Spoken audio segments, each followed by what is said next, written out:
नमस्कार दोस्तों, स्वागत है आपका साक्षी की आवाज़ चैनल में। तो दोस्तों, आज की कहानी का शीर्षक है पिता के लीवर खराब होने पर बेटे पहुंचे वकील के पास, तब डॉक्टर से बात करके जिसने उस बुजुर्ग की जान बचाई, अपना लीवर देकर भी। आखिर कौन था वह? आइए जानते हैं इस कहानी में। जब सगे बेटों ने अपने ही पिता की अर्थी की सारी तैयारियां कर लीं, तो जब बेटे अपने पिता की लाश लेने के लिए अस्पताल में पहुंचे, तो उसे पता चला कि वहां तो उसके पिता हैं ही नहीं। उन्हें डिस्चार्ज कर दिया गया है। अभी कहाँ है कहाँ नहीं, यह उन लोगों को नहीं बता पाएंगे, लेकिन अब वह खतरे से बाहर थे और अब इसीलिए उन्हें डिस्चार्ज कर दिया गया है। अवधेश जी अपनी बीवी बच्चों के साथ कई वर्षों पहले ही शहर में आ बसे थे। शुरुआत में दूसरों के मकान में किराए पर रहे, फिर धीरे धीरे करके एक कमरे का मकान खरीदा और फिर वक्त के साथ साथ ईश्वर की नज़र सीधी रही और अवधेश जी जिस काम पर हाथ रखते गए, उस काम में उन्हें सफलता मिलती चली गई। बस एक बार जो काम स्टार्ट कर दिया सो कर दिया। अब तो अवधेश जी एक साथ कई कई कामों को संभाल रहे थे और इसके लिए उन्होंने भरोसेमंद मजदूरों को रखा हुआ था, जिन पर भरोसा करने के साथ साथ वह उनके परिवार का और उनका पूरा ख्याल भी रखते थे। क्योंकि अवधेश जी का मानना था कि यदि इंसान बेईमानी करेगा तो कहीं ना कहीं अगर उसकी ज़रूरतें पूरी नहीं होंगी तो वह बेईमानी करेगा ही। इसीलिए जो व्यक्ति हमसे जुड़ा है, जो व्यक्ति हमारे लिए इतना काम कर रहा है और अपनी ईमानदारी दिखा रहा है, उसे उसकी ईमानदारी का इनाम कुछ इस तरीके से दिया जाना चाहिए कि उसके परिवार को और उसे किसी भी चीज़ का कोई भी अभाव ना हो। इसीलिए अवधेश जी इन चीज़ों का बड़ा ध्यान रखते थे और इन सब के बावजूद भी यदि कोई बेईमानी करना चाहे तो वह ईश्वर की मर्जी। वह अपना ईमान और धर्म भ्रष्ट करेगा और फिर इन सब को देखने के लिए भी वे खुद तो जाते थे ही, जो कि किसी भी फैक्ट्री में वे कभी भी जाकर धावा बोल सकते थे। हालांकि उनकी अभी जो 2 से 3 ब्रांच चल रही थीं, वह बहुत छोटे स्तर पर थीं, क्योंकि अवधेश जी ने शुरू में एक काम शुरू किया और जैसे ही वह अच्छा चल पड़ा कि तभी उन्हें उनके किसी जानकार ने किसी अन्य काम की जानकारी दे दी और इस तरीके से उन्होंने एक साथ 2 और नए काम शुरू कर लिए, जिससे कि उन दोनों में से कोई एक काम तो चल ही जाए। लेकिन यह क्या, उनके तो वे दोनों काम ही चल पड़े और इसी तरह से अवधेश जी अब तो खूब नोट छापने लगे थे। इसीलिए अवधेश जी ने अब अच्छी खासी ज़मीन खरीद कर शहर में ही अपने और अपने बीवी बच्चों के लिए मकान भी बनवा लिया था। अब अवधेश जी अपने पूरे परिवार के साथ खुशी खुशी अपने नए घर में रहा करते थे। उनका यह घर उनके पिछले छोटे से घर से कई गुना बड़ा था। सबके अपने अपने कमरे थे, अपनी अपनी आज़ादी थी। जहाँ पहले अवधेश जी के पास खाने को 2 टाइम की रोटी भी ढंग से नसीब नहीं थी, वहीं अब अवधेश जी के यहाँ किसी भी चीज़ की कमी नहीं थी। फल फ्रूट, मेवा मिष्ठान से लेकर बच्चों के पहनने ओढ़ने और खेलने कूदने का हर एक सामान वक्त से पहले आ जाता। बच्चों को कभी भी किसी भी चीज़ की कमी महसूस नहीं हुई थी और इसी शानो शौकत और अपने बच्चों की सुविधाओं को बनाए रखने के लिए अवधेश जी दिन रात मेहनत करते थे और इन सब में अवधेश जी का पूरा साथ दिया उनकी धर्मपत्नी अवंतिका जी ने। अवंतिका जी ने अवधेश जी का हमेशा साथ दिया, उनके सबसे मुश्किल वक्त में जब उनके साथ कोई नहीं था, तब भी अवंतिका जी उनके साथ खड़ी रहीं। और बस इधर अवधेश जी ने घर के बाहर की सभी जिम्मेदारियों को संभाला और अवंतिका जी ने अपने घर में रहकर अपने बच्चों का ध्यान रखा और पूरी कोशिश की कि वह अपनी तरफ से उन्हें हमेशा सही शिक्षा दें। और ऐसा हुआ भी। जब तक उनके बच्चों का कॉलेज में एडमिशन हो गया, उसके बाद तक भी उनके बच्चे अपने माँ बाप की हर एक बात मानते थे और फिर माँ बाप का फ़र्ज़ तो इतना ही होता है ना कि अपने बच्चों को बचपन से सही गलत के बीच फ़र्क समझाएं। बड़ा होने के बाद भी यदि इंसान जानबूझकर गलत रास्ते पर जाता है या अपने स्वार्थ के लिए गलत रास्ते को चुनता है, तो उसमें उसके माँ बाप की भला क्या ही गलती। बस ऐसा ही अवंतिका जी के साथ भी हुआ। अवंतिका जी ने अपनी तरफ से अपने बच्चों को हर अच्छी सीख दी, लेकिन बुढ़ापे में उनकी औलाद उनके साथ ऐसा बर्ताव करेगी, इस बात का अंदाज़ा उन्हें नहीं था।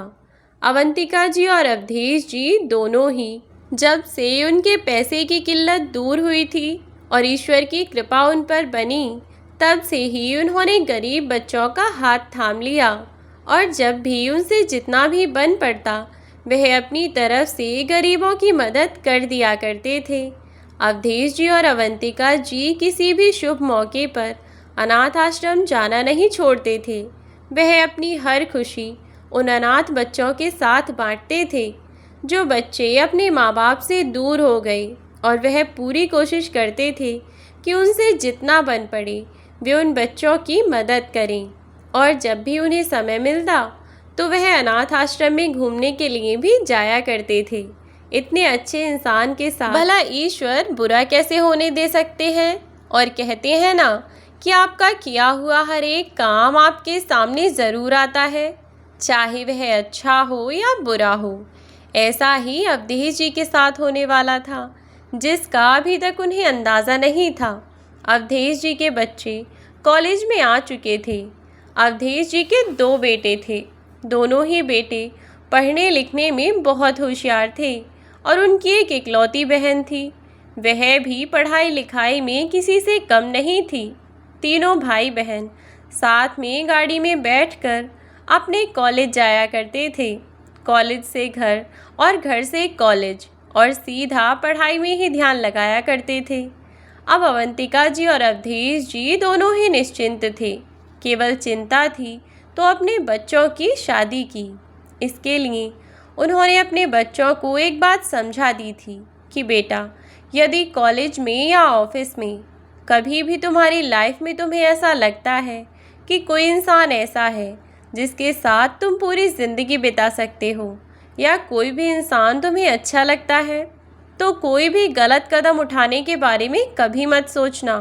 हम तुम्हारे माँ बाप हैं, हमेशा तुम्हारी खुशी ही चाहते हैं और साथ ही तुम्हारी सलामती भी। आज की दुनिया बुरे लोगों से भरी पड़ी है और इसीलिए हम केवल इतना चाहते हैं कि तुम लोगों की ज़िंदगी में जो भी इंसान आए, चाहे वह लड़की हो या लड़का, वह ऐसा हो कि तुम्हें जीवन में कभी कोई दुख ना दे, कभी तुम्हें कोई तकलीफ़ ना हो उसके कारण। इसीलिए यदि तुम्हारे जीवन में कभी भी ऐसा कोई मोड़ आता है तो हमें ज़रूर बताना।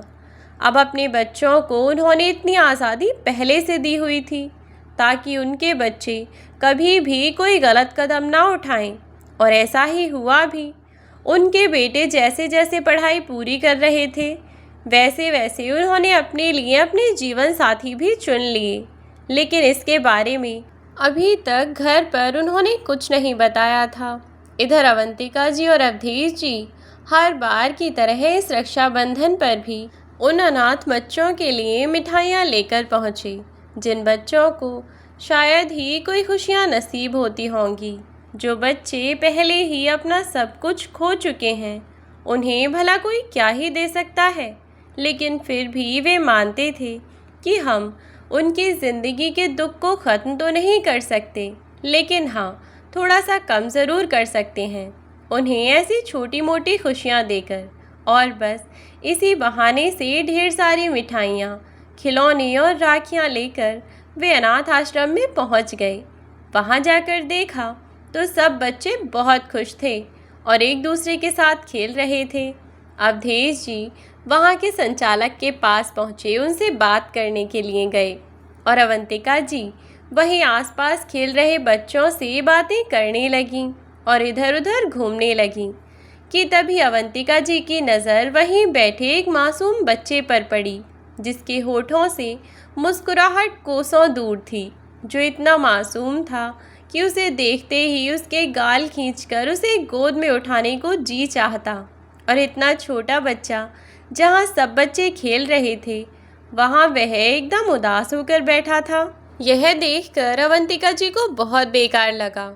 उन्होंने उस बच्चे के पास जाकर उससे बात करने की कोशिश की, लेकिन वह बच्चा, उसने अवंतिका जी की तरफ देखा और फिर दूसरी ओर मुँह करके बैठ गया। अवंतिका जी ने जब उससे बात करने की कोशिश की, तब भी वह कुछ नहीं बोला। बस अवंतिका जी की ओर देखकर झूठी मुस्कुराहट उन्हें दिखा दी, जो कि अवंतिका जी को अच्छे से समझ आ रही थी। वह बच्चा भी बहुत छोटा था, मुश्किल से 5 साल का छोटा बालक रहा होगा। इधर अवधेश जी को भी संचालक से बातचीत करने में काफ़ी समय लग गया, और इतनी देर में अवंतिका जी बच्चों से बात करने की कोशिश किए जा रही थीं। तब उन्होंने जब उस बच्चे से कई बार पूछा, तो उसने अवंतिका जी को अपने नाम के बारे में बताया। उस लड़के का नाम अभी था। अवंतिका जी ने उससे पूछा कि बेटा, क्या आप स्कूल जाते हो? लेकिन उसके बाद उसने उनकी किन्हीं भी बात का जवाब नहीं दिया और वहाँ से उठकर अंदर चला गया। अवंतिका जी उसके पीछे जाने लगी। फिर उन्होंने सोचा कि शायद यह अकेलेपन की तलाश में अंदर जा रहा है। फिर से इसके पीछे जाऊंगी तो यह फिर से मुझसे दूर ना भागने लगे। इसीलिए अवंतिका जी वहीं रुक गईं और उन्होंने वहाँ के संचालक से बात करने का फैसला किया। थोड़ी देर में अवधेश जी भी वहाँ के संचालक के साथ बातचीत करते हुए अंदर से बाहर की ओर आने लगे। तब बरामदे में बच्चे खेल रहे थे। जैसे ही अवधेश जी बाहर आए तो अवंतिका जी की ओर मुस्कुरा दिए और उनसे कहा, चलिए घर चलिए। माफ़ कीजिएगा, थोड़ा ज़्यादा समय हो गया। दरअसल बातों में पता ही नहीं चला। खैर, आप यहाँ बोर तो नहीं हुई?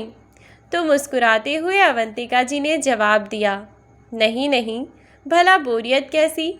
यहाँ तो इतने सारे बच्चे हैं, अगर सबसे हाय हेलो करने लग जाओ तो यूं ही समय निकल जाता है। ऐसे में बोर होने का तो सवाल ही पैदा नहीं होता। फिर तभी अवंतिका जी ने वहाँ के संचालक से कहा कि भाई साहब, दरअसल मुझे आपसे कुछ जानना है। अवंतिका जी ने अवधेश जी को उस बच्चे के बारे में बताया और कहा कि वह उस बच्चे से मिलना चाहती हैं। वहाँ खड़े संचालक ने भी यह बात सुन ली और वह कहने लगा कि मैडम, आप किसके बारे में बात कर रही हैं? तब अवंतिका जी ने उस बच्चे के बारे में उन्हें बताया कि वही जो 5 साल का छोटा सा मासूम बच्चा है, जिसके गाल फूले हुए और एकदम सॉफ्ट हैं, जिसकी आंखें बहुत मोटी मोटी और कटीली सी हैं, मुस्कुराते हुए किसी गुड्डे से कम नहीं लगता। लेकिन परेशानी तो यह है कि वह मुस्कुराता ही बहुत कम है। उनकी इस बात पर चौंकते हुए वह संचालक उनकी ओर देखने लगा और बोला, मुस्कुराता हुआ? बहुत अच्छा लगता है। मतलब कहीं आप उस छोटे बच्चे की बात तो नहीं कर रही, जो गुमसुम सा बैठा रहता है और किसी से बात नहीं करता? तो अवंतिका जी कहने लगी कि हाँ हाँ भाई साहब, बिल्कुल वही मैं उसी के बारे में बात कर रही हूँ, वही जो यहाँ पर बैठा था, बाकी बच्चों से अलग। तब अवंतिका जी की बात पर हंसते हुए संचालक कहने लगे, मैम प्लीज़ बुरा मत मानिएगा, पर शायद आपको कोई गलतफहमी हुई होगी, या फिर आप किसी और बच्चे के बारे में बात कर रही हैं। आप मेरे साथ चलकर सब बच्चों को देख लीजिए कि आप किसके बारे में बात कर रही हैं। हो सकता है मैं किसी और के बारे में सोच रहा हूँ और आप किसी और के बारे में बात कर रही हैं, पर आप जो बता रही हैं उस हिसाब से तो मुझे वही लगता है। लेकिन फिर मैं सोच रहा हूँ कि यह कैसे हो सकता है। तो अवंतिका जी आश्चर्य से उनकी ओर देखती हुई बोली कि ऐसा क्यों कह रहे हैं भाई साहब, बच्चे बच्चे सब एक जैसे ही होते हैं। आप जिसके बारे में कह रहे हैं, हो सकता है यह वही बच्चा हो। तो वह आदमी थोड़ी चिंता की स्थिति में आते हुए कहने लगा, मैम बात तो आप बिल्कुल सही कह रही हैं कि बच्चे सब एक जैसे ही होते हैं, लेकिन यह बच्चा बाकी सब बच्चों से अलग है। देखने में यह जितना क्यूट और जितना प्यारा है ना, उसके मन के अंदर उतना ही दुख, उतना ही दर्द और तकलीफ़ छिपी हुई है, शायद जिसका अंदाज़ा भी हम नहीं लगा सकते। उनकी यह बात सुनकर अवधेश जी और अवंतिका जी दोनों ही चौंक गए और उन संचालक ने कहा कि आप परेशान मत होइए, पहले आप मेरे साथ अंदर आइए और मुझे बताइए कि आप किस बच्चे से मिलना चाहते हैं, या फिर मैं आपको एक बार फिर से सभी बच्चों से मिलवा देता हूँ। यह कहकर संचालक उन्हें अपने साथ अंदर ले गए, क्योंकि अब तक बच्चे अंदर जा चुके थे और अंदर ले जाकर उन्होंने उन्हें सभी बच्चों से मिलवाया। तभी अवंतिका जी उस बच्चे को देखकर फिर से मुस्कुराने लगीं और वह बच्चा भी उनकी ओर देखकर हल्का सा मुस्कुरा दिया। तब अवंतिका जी ने कहा कि भाई साहब, मैं इसी लड़के के बारे में बात कर रही थी, आप किसके बारे में कह रहे थे? तो वह बोले कि मैं भी इसी के बारे में बात कर रहा था, लेकिन मुझे आश्चर्य इस बात का हो रहा है कि यह आज पहली बार हंस कैसे दिया। इतने दिनों से आज तक ना ही तो मैंने इसकी आवाज़ सुनी है और ना ही इसके चेहरे पर कोई हाव भाव देखे हैं सिवाय उदासी के। लेकिन कुछ भी हो मैडम, मुझे बहुत खुशी है कि आपके आने से कम यह बच्चा मुस्कुराया तो सही। फिर वे लोग वहाँ से चले गए। अवंतिका जी और अवधेश जी ने संचालक से पूछा तो उन्होंने ऑफिस में बैठकर उन्हें आराम से सारी बात बताई। संचालक ने उन्हें बताया कि अभी कुछ दिन पहले ही शहर की एक बड़ी सोसाइटी में रहने वाले नए जोड़े की मौत हो गई थी। दरअसल वे लोग कहीं से घूम कर लौट रहे थे और यह बच्चा भी उनके साथ उस गाड़ी में था। वहाँ से लौटते वक्त अचानक एक ट्रक वाले से उनकी कार का एक्सीडेंट हुआ और क्योंकि यह बच्चा सोया हुआ था तो यह थोड़े से झटके से ही सीट के नीचे की तरफ गिर गया। और कमाल की बात तो यह थी कि उस वक्त वहाँ पर उन्होंने अपने मैट्रेसेस रखे हुए थे, जिसकी वजह से इस बच्चे को तो कुछ भी नहीं हुआ, लेकिन वे दोनों ऑन द स्पॉट ही ख़त्म हो गए। एक्सीडेंट के बाद जब इसकी आंखें खुलीं तो इस बच्चे ने अपने माता पिता को खून से लथपथ हॉस्पिटल और फिर हॉस्पिटल से घर आते हुए देखा। इसी के सामने उनकी चिता को अग्नि दी गई, बल्कि इसने खुद अपने हाथों से उनकी चिता को अग्नि दी। इतने छोटे से बच्चे के लिए तो यह एक बहुत बड़ा ट्रॉमा है ना। मैं तो सोचता हूँ कि यह जीवन में इस बात को कभी भूल भी पाएगा या नहीं। तो अवंतिका जी यह सुनकर भावुक हो गईं। उनकी आंखों में नमी आ गई। संचालक ने बताया कि जिस दिन से यह यहाँ आया है उस दिन से यह आज तक एक बार भी नहीं मुस्कुराया। दरअसल इसके अपने कुछ रिश्तेदारों ने ज़मीन जायदाद के साथ क्या किया क्या नहीं कुछ नहीं पता, लेकिन इसे यहाँ अनाथ आश्रम में छोड़ गए हैं, क्योंकि इसके माँ बाप तो हैं नहीं। अब पता नहीं इसके साथ उन लोगों ने कैसा बर्ताव किया होगा। इसे यहाँ आए हुए पूरा 1 महीना हो चुका है, लेकिन 1 महीने में मैंने इस बच्चे को कभी मुस्कुराते हुए नहीं देखा। पहली बार यह आपको देखकर मुस्कुराया है madam. Thank you so much. आपकी वजह से कम ये आज मुस्कुराया तो सही। अगर आपको समय मिल जाया करे तो आप आकर इससे मिल लिया कीजिए, और हाँ, थोड़ा सा समय निकाल कर आप इससे बात कर लिया कीजिए। बहुत खुश हो जाएगा यह, किसी तरह से अपने दुख को भूल पाए। इससे ज़्यादा बड़ी बात हमारे लिए और क्या हो सकती है।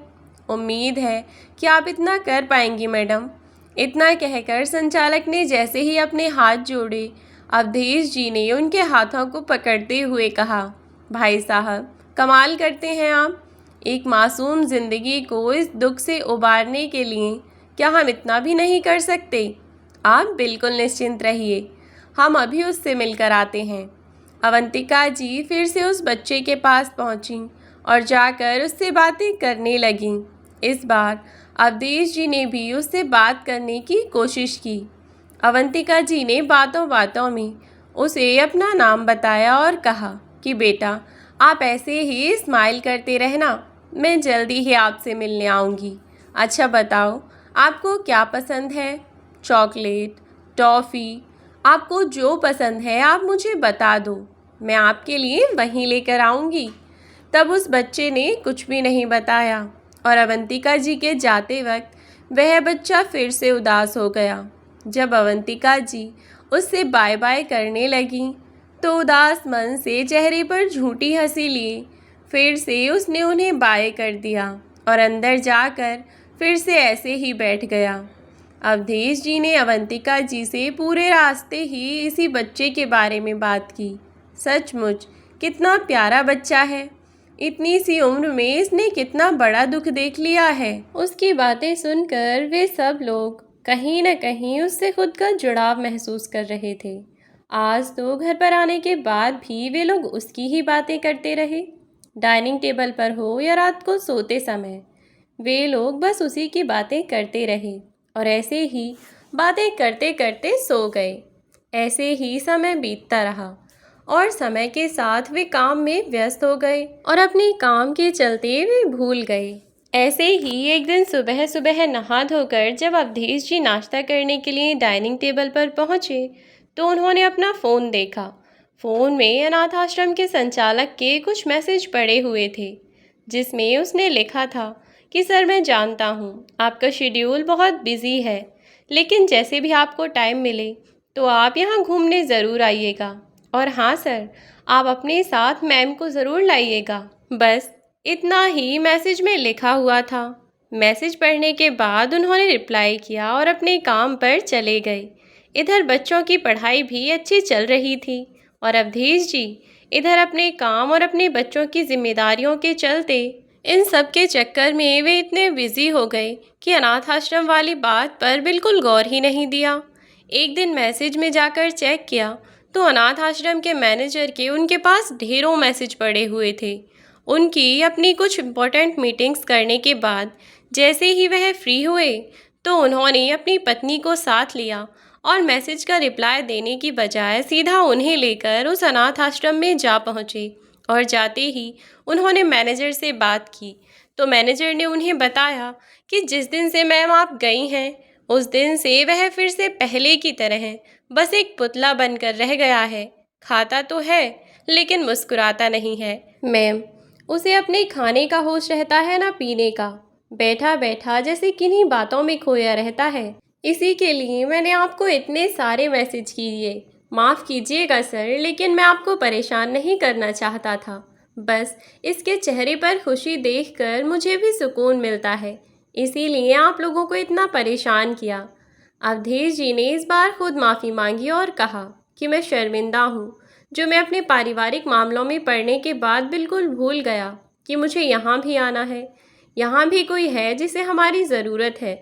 मैनेजर ने ज़्यादा बातों में समय न गंवाते हुए उन्हें बच्चों के पास ले जाना उचित समझा। अवंतिका जी जैसे ही उस बच्चे के पास पहुंची तो वह अवंतिका जी को देखकर फिर से मुस्कुराने लगा, लेकिन फिर कुछ सोचकर एकदम से रुक गया और ऐसे ही उदास हो गया। अवंतिका जी उसके पास गईं और प्यार से उसके गालों को सहलाते हुए कहा, क्या हुआ बेटा, आप उदास क्यों हो गए? मैं आपसे मिलने आई हूँ। आप मुझे देखकर खुश नहीं हुए? देखो मैं आपके लिए क्या क्या लेकर आई हूँ। अवंतिका जी ने उस बच्चे के लिए बहुत सारी टॉफ़ी, चॉकलेट, चिप्स और न जाने क्या क्या जो वह लेकर आई थी वह गाड़ी से निकाल कर लाने को कहा और ड्राइवर सारी चीज़ें लेकर आ गया।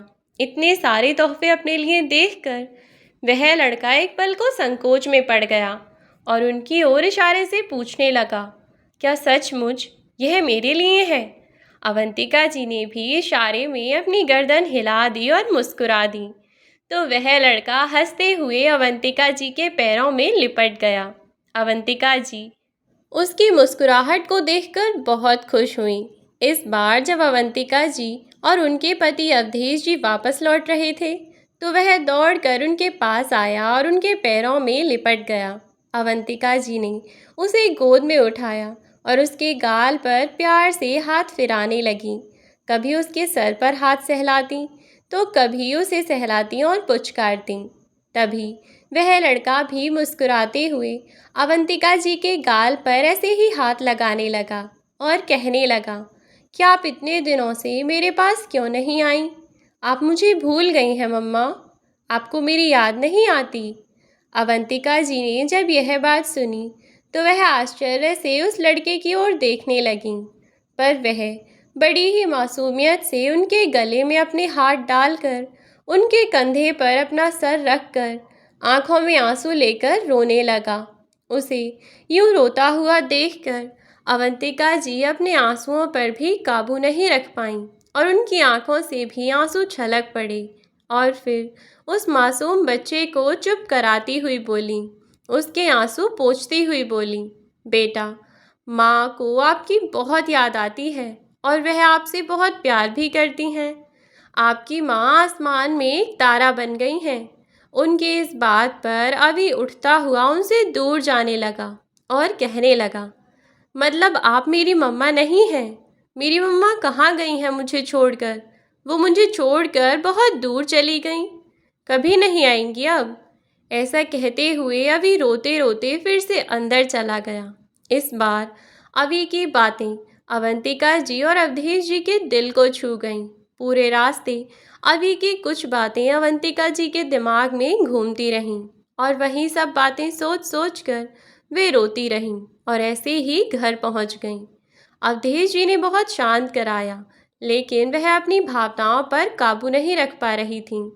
एक बच्चा जो कितने समय से माँ के लिए तड़प रहा था, जब उसने आज अवंतिका जी को अपनी माँ की तरह अपने गले लगाया तो अवंतिका जी के मन में भी उसके लिए प्यार उमड़ पड़ा। उसे रोता हुआ देखकर वह बर्दाश्त नहीं कर पा रही थी। आज शाम अवंतिका जी ने खाना भी नहीं खाया और अपने कमरे में उदास बैठी रहीं। अवधेश जी ने अवंतिका जी से बात की और कहा कि यह क्या तरीका है? अगर आप ऐसे करेंगी तो कैसे चलेगा? आप तो छोटे बच्चों की तरह कर रही हैं। जिंदगी को आपसे बेहतर कौन जानता है? और यह सब सुख दुख तो आने जाने हैं। उसके जैसे और न जाने कितने बच्चे वहाँ हैं, उनके बारे में भी सोचिए। धीरे धीरे वह भी संभाल लेगा खुद को। लेकिन अवंतिका जी जैसे कुछ समझना ही नहीं चाहती थीं। उन्होंने अवधेश जी से कहा कि आप ऐसे कैसे कह सकते हैं? क्या जब उसने मुझसे यह सवाल पूछा था कि आप मुझे हमेशा के लिए छोड़कर चली जाएंगी, क्या मैं हमेशा अकेला रहूँगा? क्या मेरे मम्मी पापा मर गए? कोई मुझसे प्यार नहीं करता? जब वह मुझसे ऐसी सब बातें पूछ रहा था तब आपकी आंखें क्यों नम हो गई थीं? आप तो प्रैक्टिकल सोचते हैं ना, दुनिया की सच्चाई को जानते हैं ना, फिर भी आप अपनी भावनाओं पर काबू नहीं रख पाए। आप नहीं जानते, जब वह मेरी गोदी में रो रहा था तो मुझ पर क्या बीत रही थी। ऐसा लग रहा था जैसे मेरा अपना बच्चा भूख से तड़प रहा है और मैं उसे खाने को भी कुछ नहीं दे सकती। उसकी तड़प मुझसे सही नहीं जाती। मैं उसे परेशान नहीं देख सकती। मेरा दिल तो चाह रहा था कि उसे अपने सीने से लगा लूं और कभी दूर न जाने दूं और उसे कहूं कि बेटा, मैं तेरी माँ हूँ और मैं तुझे कभी खुद से दूर नहीं होने दूंगी। तू अकेला नहीं है, मैं तेरे साथ हूँ। लेकिन मैं ऐसा कुछ नहीं कह पाई, क्योंकि मैं अकेली कोई फैसला नहीं ले सकती जब तक आप ना कहें। अवंतिका जी की यह बात सुनकर अवधेश जी थोड़ा सा चौंके भी, लेकिन फिर आश्चर्य से उनकी नज़रों में देखने लगे। अवंतिका जी की आंखों में ही जवाब ढूंढने लगे और समझ गए। उन्होंने कहा कि तुम मुझसे क्या सुनना चाहती हो? मैंने तुमसे कभी किसी चीज़ के लिए मना किया है क्या? आज तक कभी नहीं किया। अवंतिका जी कहने लगीं, लेकिन इस चीज़ के लिए आप अगर मना करना चाहें तो कर सकते हैं, क्योंकि मैं घर में कोई सामान लेकर नहीं आना चाहती। मैं उसे लेकर आना चाहती हूँ जिसका आप पर भी उतना ही हक होगा जितना मुझ पर होगा। अगर मैं उसकी माँ हूँ तो आप भी उसके पिता होंगे। आपको उसकी हर जिद पूरी करनी होगी, उसका ख्याल रखना होगा। मैं उसे अपने बेटे की ही तरह रखूँगी। आंखों में आंसू भरकर रोती हुई अवंतिका जी ने जब यह सब कहा तो अवंतिका जी की यह बात सुनकर हंसते हुए अवधेश जी उनके पास आए और उन्हें गले लगाकर कहने लगे, अच्छा बाबा, ठीक है, हम कल ही उसे लेने के लिए चलेंगे। अब रोना बंद करो। बस अब रात रात की बात है, कल सुबह हम उसे अपने साथ ले आएंगे और कल से लीगली वह हमारा बेटा होगा। ठीक है, अब तुम बिल्कुल परेशान मत हो, हम उसे अपने साथ ही रखेंगे। अगली सुबह तो अवंतिका जी जल्दी उठ गईं और नहा धोकर पूजा करके अपना काम निपटाकर जल्दी ही फ्री हो गईं। अवधेश जी जब तक उठे तब तक अवंतिका जी तैयार हो चुकी थीं और अवधेश जी से कहने लगीं कि आप जल्दी तैयार हो जाइए ना, फिर हमें वहाँ भी चलना है ना, मेरा बच्चा इंतज़ार कर रहा होगा। आपको याद है ना मैनेजर ने क्या कहा था? मेरे वहाँ से लौटने के बाद वह हर समय बस बाहर का रास्ता देखता रहता था कि मैं कब आऊँगी उससे मिलने के लिए। अब भी वह रास्ता देख रहा होगा अपनी माँ का। यह कहते हुए उनकी आंखें फिर से नम होने लगीं तो अवधेश जी बोले, अरे बाबा बस करो, अब तुम जा तो रही हो ना उसके पास, मुझे कपड़े तो पहन लेने दो, नहा तो लेने दो, फिर चलते हैं। बस अवधेश जी फटाफट नहा धोकर तैयार हुए और अवधेश जी और अवंतिका जी फिर से अपनी गाड़ी लेकर सुबह सुबह तैयार होकर अनाथ आश्रम में पहुंच गए। अनाथ आश्रम में जाकर देखा तो अभी तक सब बच्चे उठ चुके थे और नहा धोकर तैयार हो चुके थे। अवंतिका जी इधर उधर अभी को ढूंढ रही थीं, लेकिन अभी उनके पीछे से दौड़ते हुए आया और फिर से उनके पैरों से लिपट गया। वह मम्मा मम्मा कहता हुआ चिल्लाने लगा, ये मेरी मम्मा आ गई, मेरी मम्मा आ गई। यह कहते हुए वह चिल्लाए जा रहा था कि तभी उन्होंने अभी को गोदी में उठा लिया और कहने लगी, हाँ बेटा, आपकी मम्मा आ गई और अब आप अपनी मम्मा के साथ चलोगे और हमेशा उनके पास रहोगे। कोई आपको आपके मम्मा से दूर नहीं करेगा। उन्होंने इतना कहा तो अभी अपनी माँ के सीने से लग के उनकी गर्दन को उसने अपने दोनों हाथों से ऐसे भींच लिया कि मानो कोई उन्हें फिर से उससे दूर न कर सके। अवधेश जी ने सारा लीगल प्रोसीजर फिनिश किया और फिर वे लोग अभी को अपने साथ लेकर घर पहुँचे। इधर उन्होंने अभी तक अपने बच्चों को इस बारे में कुछ भी नहीं बताया था, तो इसीलिए अपने माँ पापा के साथ एक बच्चे को आया देख उनके बेटे चौंक गए। बेटी भी चौंकी, लेकिन वह बहुत फ्रेंडली थी और जाकर जल्दी से अभी से घुल मिल गई। छोटा बेटा भी आकर वह भी बच्चे से बातें करने की कोशिश करने लगा, लेकिन अनजान लोगों से घबराते हुए अभी अपनी माँ अवंतिका जी के पैरों से लिपटने लगा और उनका हाथ पकड़कर इशारा करने लगा कि मुझे गोदी में ले लो। अवंतिका जी ने उसे गोदी में उठाया और कहा कि बेटा ऐसे डरने की ज़रूरत नहीं है, यह आपके भैया और दीदी हैं, ठीक है। अवंतिका जी ने अपने बच्चों को अभी की सारी सच्चाई बताई, लेकिन तब जब उन्होंने अभी को खाना खाने के लिए डाइनिंग टेबल पर बिठा दिया और उससे दूर जाकर उन्होंने सारी सच्चाई अपने बच्चों को बताई। यह सब सुनकर उनके बच्चे भी खुश हुए और अभी को बहुत प्यार से रखने लगे। देखते ही देखते ऐसे ही 1-2 साल बीत गए और उन्होंने अभी की पढ़ाई भी शुरू करवा दी थी। इधर उनके बड़े बेटे को कॉलेज की ही एक लड़की पसंद थी और वह उससे शादी करना चाहता था। तो बड़े बेटे ने आखिरकार हिम्मत करके अपने घर सारी बात बता ही दी। तो घर वालों ने कहा कि बेटा हमें कोई परेशानी नहीं है, लेकिन एक बार हम लड़की से मिलना चाहते हैं। हम देखना चाहते हैं कि वह लड़की कैसी है, संस्कार भी हैं या बस ऐसे ही। तुम तो जानते ही हो आजकल के ज़माने की मॉडर्न लड़कियों को। बस हम चाहते हैं कि कल को कोई आते ही परिवार को तोड़ कर न रख दे, और इन सब चीज़ों के लिए, परिवार को बनाए रखने के लिए समझदारी बहुत ज़रूरी होती है।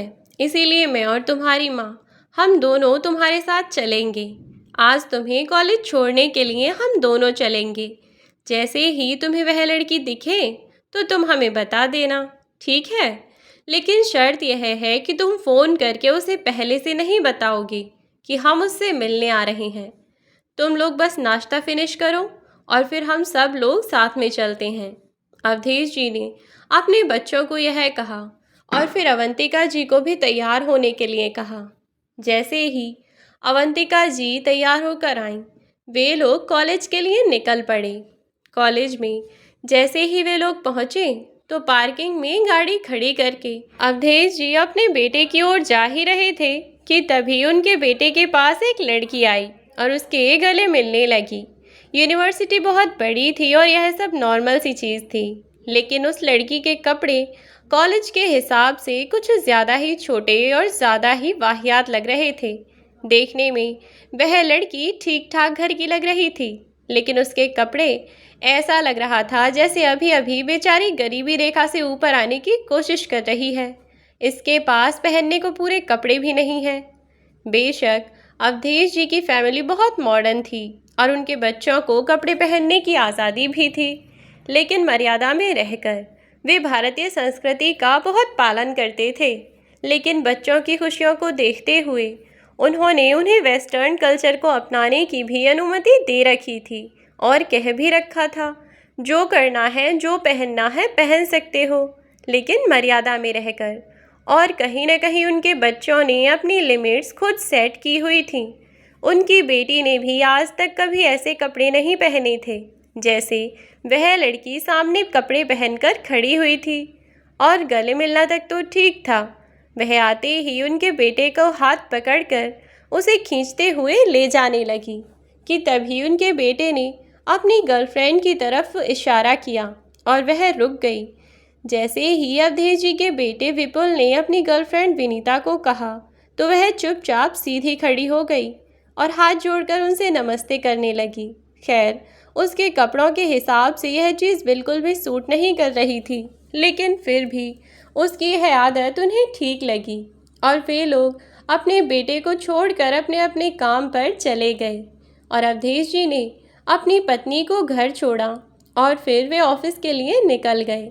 अगले दिन इस बारे में जब बात हुई तो अवधेश जी ने कहा कि तुम उसे किसी दिन घर पर बुलाओ, बैठकर बातचीत करते हैं, फिर देखते हैं कि क्या करना है। फिर उसके घर जाकर उसके घर वालों से बात कर ली जाएगी। अगले दिन ऐसा ही हुआ। लड़की के आने के बाद अवधेश जी ने तो कोई बात नहीं की, लेकिन अवंतिका जी और उनकी बेटी रीता ने विनीता से बातचीत की। इस दौरान भी सब कुछ ठीक ही रहा, बस विनीता थोड़ी मुंहफट लगी, लेकिन फिर भी उन्होंने कहा कि कोई बात नहीं है। उसकी कुछ बातों से उन्हें एहसास हुआ कि वह अभी बिल्कुल ही नासमझ है, अभी उसके अंदर तेरा मेरा करने वाली बात है उसमें। लेकिन फिर बेटे की खुशी को देखते हुए सोचा कि धीरे धीरे समझ जाएगी और अपने बेटे को भी कहा कि यह सब चीज़ें उसे समझाए, क्योंकि जॉइंट फैमिली में यह सब बहुत ज़रूरी होता है। और फिर तुम दोनों के अलावा है ही कौन हमारा, जो कुछ भी है सब तुम्हारा ही तो है। लड़के ने भी उसे समझाया और फिर आखिर रिश्ता पक्का हुआ और अब अवधेश जी के बेटे की शादी होने वाली थी। तो उन्होंने अपने बेटे को समझाया कि कॉलेज से जब भी छुट्टी हुआ करे तो वह ऑफिस जाकर थोड़ा बहुत काम संभाल लिया करे और सारी चीज़ों को कैसे हैंडल किया जाता है यह देखे। और अगले संडे से ऐसा ही होने लगा।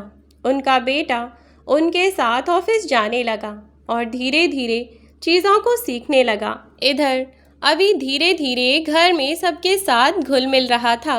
सब लोग उसे बहुत प्यार करते थे, पर अवंतिका जी का तो वह जिगर का टुकड़ा बन चुका था। अपने चारों बच्चों में वह सबसे ज़्यादा प्यार अभी को ही करने लगी थी।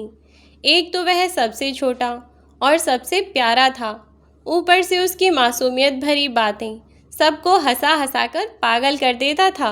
पूरे परिवार की जान बसती थी उसमें। समय के साथ साथ अब धीरे धीरे अभी भी बड़ा होने लगा था और जैसे ही अभी 10 साल का हुआ तो उसके घर वालों ने उसे बोर्डिंग स्कूल भेजने का सोचा। लेकिन अभी अवंतिका जी और अवधेश जी से बिल्कुल दूर नहीं जाना चाहता था, इसीलिए उसने ज़िद करके कहा कि मैं आपके ही पास रहूँगा, मुझे कहीं नहीं जाना। और उसके आंसुओं को देखकर अवधेश जी और अवंतिका जी ने भी अपना मन बदल लिया। उन्होंने हालांकि उसे बहुत समझाया कि तुम्हारे भैया और दीदी सब बाहर रहकर ही पढ़े हैं, बेटा तुम भी रह लो, कोई बात नहीं है, फिर हम तुमसे मिलने जुलने तो आते रहेंगे ना। लेकिन उसने साफ मना कर दिया कि नहीं, मैं आप लोगों से दूर एक दिन भी नहीं रह सकता, तो इतने टाइम कैसे रहूँगा, मुझे नहीं जाना कहीं। अब उसकी बात मानना भी उनकी मजबूरी हो गई थी, क्योंकि वे उसे दुखी तो नहीं कर सकते थे ना। समय बीतने के साथ बड़ा बेटा अब कंटिन्यू ऑफिस जाने लगा था, तो उन्होंने अपने बड़े बेटे की शादी करने का फैसला कर लिया। लड़की के घर वालों से जाकर बातचीत हुई और फिर उनकी शादी कर दी गई। शादी के बाद नई बहू जब घर आई तो उसकी सबसे बहुत पटती थी। परिवार में सब कुछ अब तक बहुत अच्छा चल रहा था, लेकिन साल 2 साल बीते पर अभी अब 11-12 साल का हो चुका था और इतने समय में अब तक उनके छोटे बेटे और छोटी बेटी की भी शादी हो चुकी थी। और फिर घर में छोटी मोटी बातों पर विनीता की बहस अवंतिका जी से हो जाया करती थी। इस बीच में अक्सर ही अवंतिका जी की तरफ से अभी बोल जाया करता। अवंतिका जी उसे मना भी किया करती, लेकिन वह कहने लगता कि मेरे होते हुए आपसे कोई उल्टी बात करे ये मैं सहन नहीं कर सकता। यह सब बातें सुनकर एक दिन उसके बड़े भाई ने उसे बहुत डांट लगाई और कहा। तो दोस्तों, यह था कहानी का पहला भाग। कहानी के दूसरे भाग में हम जानेंगे कि अभी के भाई ने उससे क्या कहा और फिर आगे अभी का क्या हुआ। क्या अभी को घर में रहने दिया गया या उसे घर के बाहर निकालकर खड़ा कर दिया। आगे जानेंगे कि क्या हुआ। कल इसी समय तक कहानी का दूसरा भाग अपलोड कर दिया जाएगा। तब तक के लिए चैनल पर बने रहे। चैनल पर नए हो तो सब्सक्राइब करना ना भूलें। वीडियो अच्छी लगी हो तो लाइक और शेयर कर दें और प्यारा सा कमेंट करके भी बताएं। तो आज के लिए इतना ही, मिलती हूँ नई वीडियो में। तब तक के लिए बाय बाय प्यारे दोस्तों, अपना ख्याल रखें और सुरक्षित रहें।